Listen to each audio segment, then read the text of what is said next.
Bank exam clear பண்ணியிருக்கேன், medical exam clear பண்ணியிருக்கேன், railway exam clear பண்ணியிருக்கேன், இன்சூரன்ஸ் எக்ஸாம் கிளியர் பண்ணியிருக்கேன், குரூப் 2 கிளியர் பண்ணியிருக்கேன், குரூப் 1 2 டைம்ஸ் கிளியர் பண்ணியிருக்கேன், யூபிஎஸ்சி இன்டர்வியூ வரைக்கும் போயிருக்கேன், எய்ம்ஸ் கிளியர் பண்ணியிருக்கேன். பட் இதில் போகல. ஸோ இந்த மாதிரி நிறைய எக்ஸாம் கிளியர் பண்ணியிருக்கேன். நான் கிளியர் பண்ணியிருக்கேன்றதை நான் இங்கே பெருமையாக சொல்ல வரல. அதுக்கு முன்னாடி நிறைய தோல்விகளை நான் அடைஞ்சிருக்கேன்.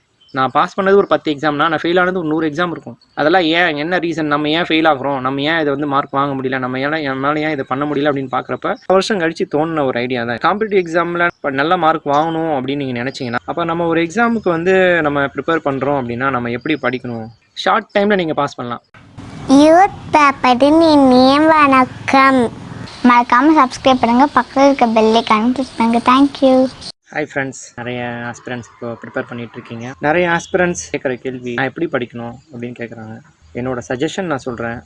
நான் கடந்து வந்த பாதை எப்படி படிக்கணும் அப்படின்றது பார்த்தோம்னா, இப்போ ஒரு எக்ஸாம் படிக்க போகிறோம். இப்போ குரூப் 4க்கு படிக்க போகிறோம், இல்லை குரூப் 2 படிக்க போகிறோம் அப்படின்னா நம்ம என்ன பண்ணணும் அப்படின்னா, அந்த குரூப் 2க்கான சிலபஸ் பாருங்கள். அந்த சிலபஸில் என்ன இருக்குது, என்னென்ன டாபிக்லாம் இருக்குது, என்னென்ன ஹெட்டிங் இருக்குது அப்படின்றத பாருங்கள். அதை பார்த்துட்டு அந்த டாபிக் வைஸ் நீங்கள் வந்து படிக்க ஆரம்பிங்க. இப்போ வந்து 10 சப்ஜெக்ட் இருக்கும். நான் சில காலம் செஞ்ச தப்பு என்னென்னா, ஒரு வாரம் இல்லை 10 நாள் ஃபுல்லாக ஒரு சப்ஜெக்ட் படிப்பேன். ஒரு சப்ஜெக்ட் எடுத்துனா அந்த புக்கு ஃபுல்லாக முடிச்சுட்டு தான் அடுத்த புக்கு நான் படிப்பேன். இப்படி படிக்கிறப்ப என்ன ஆகுனா, கிட்டத்தட்ட ஒரு சில புக்கெலாம் படிக்கிறதுக்கு 20 நாள் 25 நாள் ஆகிடும்.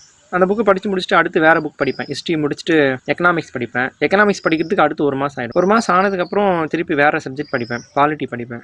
அது 1 மாதம் ஆகிடும். இதெல்லாம் படித்து முடிச்சுட்டு திருப்பி மறுபடியும் நான் முதல்ல படித்த அந்த ஹிஸ்ட்ரியை படிக்கிறப்போ முதல் பேஜில் நான் அண்டர்லைன் பண்ணியிருப்பேன். நான் தான் அண்டர்லைன் பண்ணியிருப்பேன், நான் தான் நோட்ஸ் எடுத்திருப்பேன். ஆனால் இது எனக்கு புதுசாக படிக்கிற மாதிரி இருக்கும். நான் நிறைய தடவை அப்படி ஃபீல் பண்ணியிருக்கேன். அப்போ நான் இங்கே என்ன தப்பு பண்ணியிருக்கேன்? படிச்சிருக்கேன், ஃபுல்லாக படிச்சுட்டேன், எல்லாம் அண்டர்லைன் பண்ணியிருக்கேன், நோட்ஸ் எடுத்திருக்கேன். ஆனால் அப்படி இருந்தும் நான் திரும்பவும் முதல்லேருந்து படிக்கிற மாதிரியே தெரியுது, எனக்கு படித்த மாதிரி தெரியல. ஸோ அதுக்கப்புறம் நான் என்ன பண்ண ஆரம்பிச்சேன்னா, ஓகே, மறதி அப்படின்றது மனிதனுக்கு இயல்பு. நம்ம எவ்வளோ தான் படித்தாலும் 100% இன்னைக்கு ஞாபகம் இருக்கிறது நாளைக்கு 75% மாறும், அடுத்து நான் 50% மாறும், 1 மாதம் கழிச்சு 10% தான் ஞாபகம் இருக்கும், இது 90% மறந்துடும்.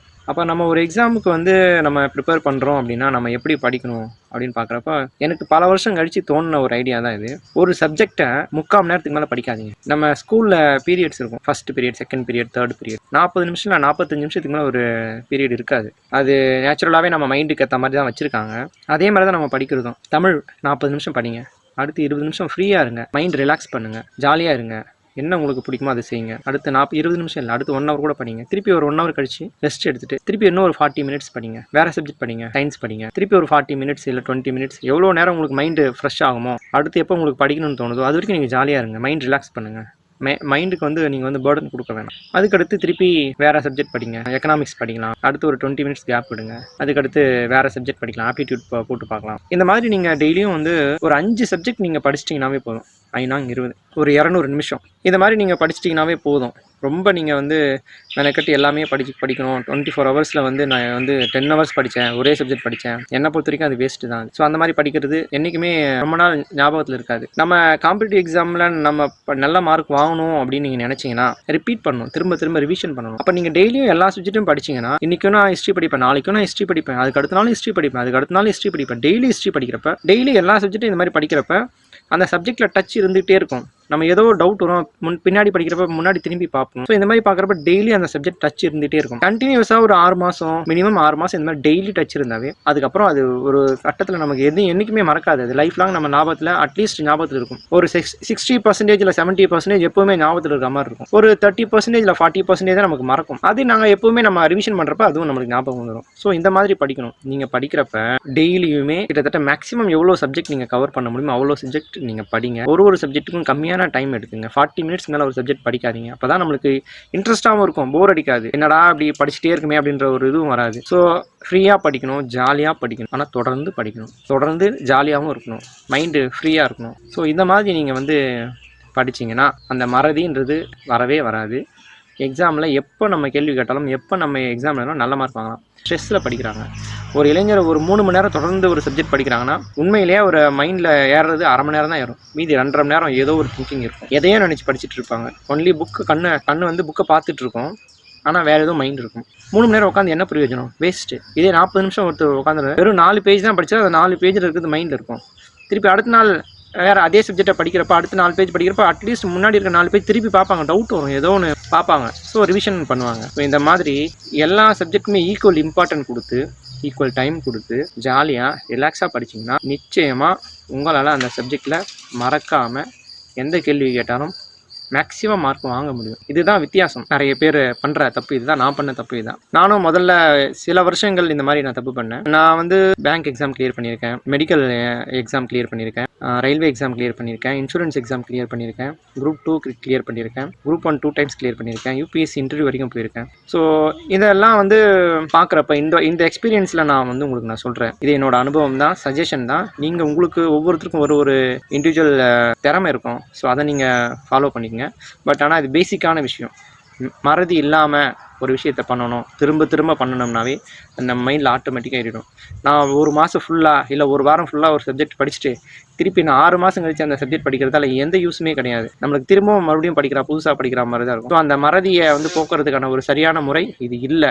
எக்ஸாமில் நம்ம மறதி இல்லாமல் பாயிண்ட்ஸை கொண்டு வரணும். மெமரி மெயின்ஸ்க்கும் அதே மாதிரி தான், மெமரி பாயிண்ட்ஸ் நம்ம நிறைய எழுதணும். அப்ஜெக்டிவ் டைப் ப்ரிலிம்ஸ்க்கும் அதே மாதிரி தான், நிறைய கீ பாயிண்ட்ஸ் நம்ம ஞாபகம் வச்சுக்கணும், மைண்டில் நிறுத்தணும், கன்ஃபியூஷன் இல்லாமல். ஸோ இந்த மாதிரி நீங்கள் பண்ணுங்கள், படிங்க, கண்டிப்பாக உங்களுக்கு வந்து சக்ஸஸ் கிடைக்கும். ஷார்ட் டைமில் நீங்கள் பாஸ் பண்ணலாம். வெறும் 6 மாதம் நீங்கள் படித்தா கூட போதும், ஒரு எக்ஸாம் பாஸ் பண்ண முடியும். எந்த எக்ஸாம் இருந்தாலும் சரி. பேங்க் IBPS எக்ஸாம் கிளியர் பண்ணியிருக்கேன், அதை சொல்ல மறந்து. ஸோ அதுக்கப்புறம் இன்டெலிஜென்ஸ் பீரோ எக்ஸாம் கிளியர் பண்ணியிருக்கேன், எய்ம்ஸ் கிளியர் பண்ணியிருக்கேன், பட் இதில் போகல. ஸோ இந்த மாதிரி நிறைய எக்ஸாம் கிளியர் பண்ணியிருக்கேன். நான் கிளியர் பண்ணியிருக்கேன்றதை நான் இங்கே பெருமையாக சொல்ல வரல. அதுக்கு முன்னாடி நிறைய தோல்விகளை நான் அடைஞ்சிருக்கேன். நான் பாஸ் பண்ணது ஒரு 10 எக்ஸாம்னா நான் ஃபெயில் ஆனது ஒரு 100 எக்ஸாம் இருக்கும். என்னால் கரெக்டாக சொல்ல முடியல. அவ்வளோ எக்ஸாம் நான் கண்டிப்பாக நான் வந்து ஃபெயில் ஆகிருப்பேன். அதெல்லாம் என்ன ரீசன், நம்ம ஏன் ஃபெயில் ஆகிறோம், நம்ம ஏன் இதை வந்து மார்க் வாங்க முடியல, நம்ம என்னால் ஏன் இதை பண்ண முடியல அப்படின்னு பார்க்குறப்ப நான் செஞ்ச தவறுகள் இது. நீங்கள் இந்த தப்பு செய்யாதீங்க, நீங்கள் இந்த தப்பு செய்யாமல் இதை பண்ணீங்கன்னா நல்ல மார்க் வரும். அதே மாதிரி இன்னொரு இம்பார்ட்டன்ட் விஷயம், நீங்கள் எவ்வளோ படித்தாலும் நம்மளோட அந்த அதை வந்து டெஸ்ட் பண்ணாமல் நம்மளோட அந்த மெமரி பவரையும் நம்மளோட ஸ்கில்லையும் டெவலப் பண்ணவே முடியாது. அதனால் எப்படி படித்தாலும், மெயின்ஸாக இருந்தாலும் சரி, ப்ரிலிம்ஸாக இருந்தாலும் சரி, தயவு செய்து நீங்கள் டெஸ்ட் எழுதி பாருங்கள். டெஸ்ட் எழுதினா தான் உங்களுக்கு தெரியும். ஒரு டெஸ்ட், ஒரு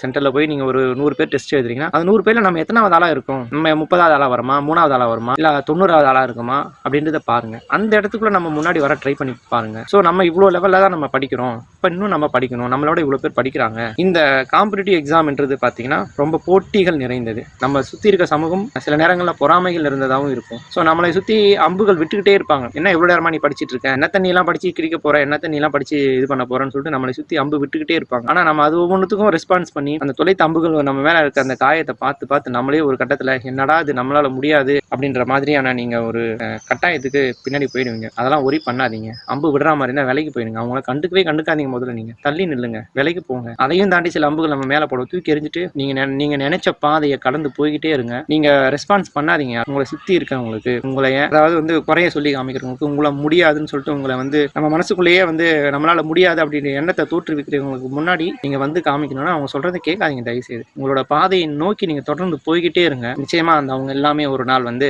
கண்டிப்பா ஒரு நாள் புகழ்வாங்க. ஆனா அந்த புகழ்ச்சிக்கும் நீங்க மயங்கிடாதீங்க. அது நீங்க பாஸ் பண்ணிட்டீங்க அப்படின்றதுக்காக சும்மா புகழ்வாங்க. புகழ்ச்சிக்கும் நீங்க மயங்க தேவையில்லை. அதே மாதிரி உங்களை வந்து இகழ்ச்சி பண்ணாலும், உன்னால முடியாதுன்னு நிகழ்ந்தாலும் அதையும் நீங்க எடுத்துக்க. முதல்ல நம்மளை சுத்தி இருக்கிற அந்த உங்களுக்கு வந்து தயவு செய்து ரெஸ்பான்ஸ் பண்ணாதீங்க. நம்ம ரெஸ்பான்ஸ் பண்ணிட்டே இருந்தோம்னா அவங்களுக்கு தான் நம்ம ரெஸ்பான்ஸ் பண்ணிட்டே இருக்குமே தவிர நம்மளோட நோக்கம் இதை தாண்டி போக மாட்டோம். எக்ஸாம் படிக்கிற அந்த ஆஸ்பிரன்ஸ் எல்லாம் இன்னொன்று என்ன சொல்றேன்னா, நீங்க எக்ஸாம் படிச்சதுக்கு அப்புறம் வேலை வாங்குறது தான் உங்களோட நோக்கம் கிடையாது. வேலை வாங்கினதுக்கு அப்புறம் இதே மாதிரியான நிறைய விஷயங்களை நீங்க எதிர்கொள்ள வேண்டியிருக்கும். பப்ளிக் கிட்ட இருந்து, சுப்பீரியர் ஆஃபீஸர் இருந்து, வெளியே எல்லாருக்கிட்ட இருந்து நீங்க இந்த மாதிரியான தாக்குதல்களை நீங்க எதிர்கொள்ள வேண்டியிருக்கும். ஸோ இந்த மனநிலையை நீங்க அப்படியே நீங்க கண்டினியூ பண்ணணும். வேலை வாங்குறது தான் உங்க எய்ம் கிடையாது. வேலை வாங்குறது தொடக்கம் தான். அதுக்கப்புறம் நீங்க எந்த அளவுக்கு பப்ளிக் நீங்க வேலை பார்க்குறீங்க, ஒரு கவர்மெண்ட் சர்வெண்டா எந்த அளவுக்கு நீங்க இந்த சொசைட்டிக்கு நீங்க ஹெல்ப் பண்றீங்க, பப்ளிக் ஹெல்ப் பண்றீங்க, அதுல தான் இருக்கு. ஒரு 25 வயசுல நீங்க வேலை வாங்கினா அடுத்து நீங்க ரிட்டையர்மெண்ட் ஆகிற வரைக்கும் அந்த பீரியட் தான் ரியல் சேலஞ்சிங் பீரியட். அதுதான் உங்களுக்கு. ஸோ வேலை வாங்கினதுக்கு அப்புறம் நீங்க இந்த சொசைட்டிக்கு என்ன பண்ண போறீங்க, அதுதான் உங்களோட எய்மா இருக்கணும். 58 வயசு 60 வயசு வரைக்கும் உங்களோட எய்ம் அச்சீவ் ஆகக்கூடாது. அந்த மாதிரியான எய்ம் வைக்கணும். நீங்க வேலை வாங்குறது மட்டும் எய்மா இருந்ததுன்னா அது ஒரு குறிப்பிட்ட கட்டத்துக்கு அப்புறம் வேலை வாங்கினதுக்கப்புறம் நிறைய பேர் நீங்கள் அப்படியே ஒரு மாதிரி ஆயிடுவீங்க. எந்த ஒரு இதுவுமே இல்லாமல் போயிடும். இந்த சொசைட்டிக்கு ஒன்றுமே பண்ண முடியாமல் போயிடும். அது உங்கள் எய்மா இருக்கக்கூடாது. உங்கள் எய்மே வேறையாக இருக்கணும், இன்னும் அதிகமாக இருக்கணும். 60 வயசு 70 வயசு இந்த நேரத்தில் தான், இந்த காலகட்டத்தில் தான் உங்களோட எய்ம் அச்சீவ் ஆகிற மாதிரியான ஒரு எய்மை நீங்கள் வைக்கணும். வேலை வாங்குறது நான் ஏஎஸ் ஆகணும், ஐபிஎஸ் ஆகணும், நான் டெப்டி கலெக்டர் ஆகணும், நான் டிஎஸ்பி ஆகணும், நான் ஏசி ஆகணும், இதுவாக இருக்கக்கூடாது. அது ஆனதுக்கப்புறம் தான் ரியல் சேலஞ்சிங்கே இருக்குது. லைஃப் அது இல்லை. ஸோ இந்த மாதிரி ரொம்ப லாங் டைம் கோல் அதை வச்சுக்கிட்டு நீங்கள் இப்போலேருந்தே நீங்கள் படிச்சிங்கன்னா உங்கள் லைஃப்பில் நீங்கள் நினச்ச விஷயத்தை எல்லாத்தையுமே வந்து சாதிப்பீங்க. எனக்கு தெரிஞ்சு இந்த உலகத்தில் ரொம்ப பெரிய அந்த சமூகத்துக்கு நிறைய நல்லது செஞ்சவங்கலாம் ஆரம்பத்தில் வந்து ரொம்ப அவமானப்பட்டவங்க, அசிங்கப்பட்டவங்க, ரொம்ப கஷ்டப்பட்டவங்க. இவங்க தான் நிறைய தடைகளை தாண்டி தடைகளை வந்து தகர்த்து வந்தவங்க தான் வந்து இந்த சொசைட்டிக்கு நிறைய செஞ்சுருக்காங்க. ஸோ அந்த மாதிரியான தடைகளையும் கஷ்டங்களையும் அவமானங்களையும் நீங்கள் பட்டீங்கன்னா சந்தோஷப்படுங்க. அது எல்லாமே நமக்கு கடவுள் ஏதோ ஒரு வகையில் நம்மளை வந்து மேம்படுத்துறதுக்காக கொடுக்குறாரு அப்படின்னு நினச்சி சந்தோஷமாக அதையெல்லாம் எதிர்கொண்டு உங்கள் வாழ்க்கையில் நீங்கள் நினச்சது எல்லாமே சாதிச்சு இந்த பிறப்புக்கு ஒரு நல்ல ஒரு அர்த்தமான பிறப்பாக நீங்கள்லாம் வாழ்ந்து காட்டணும்னு சொல்லிட்டு உங்கள் எல்லாருக்குமே என்னோடய வாழ்த்துக்களை தெரிவித்துக்கொண்டு டாக்டர் ஏபிஜே இலவச மையத்தின் சார்பாக நன்றியை தெரிவித்துக் கொள்கிறேன். நன்றி, வணக்கம்.